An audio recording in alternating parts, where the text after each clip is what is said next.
বন্ধুরা, হ্যালো। দেখো, আজকে আমি রাতের ডিনার বানাচ্ছি। পিৎজা বানাচ্ছি, পিৎজা। দেখো, দেখো। সত্যি, সত্যিই বানাচ্ছি পিৎজা। ওকে? তো তোমরা কে, কে বাড়িতে পিৎজা বানাও একটু দেখো। আমি বাড়িতেই বানাই পিৎজা। ওকে? কে, কে পিৎজা খেতে ভালোবাসো কমেন্ট করো কিন্তু, হ্যাঁ? দেখো, আমরা সব কিছু घर पे ही রাখি। ओके? हैलोपिनो, टमेटो, सब कुछ एकदम सब बराबर सब দিই। চিজ, মেন হচ্ছে চিজ। ওকে? তো আমার সব রেডি। আমি এবারে মানে চিজ ভিজবো। তারপর চিজ দিচ্ছি। ঠিক আছে? তোমরা কে কে খেতে ভালোবাসো পিৎজা?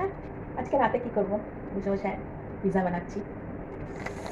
তো আমরা ৩ জনা আছি। তো ৩ খানা পিৎজা হয়েছে। ২ খানা অলরেডি আমি গ্যাসের মধ্যে মানে ওভেনের মধ্যে দিয়ে দিয়েছি। আর একটা বানাচ্ছি। ঠিক আছে?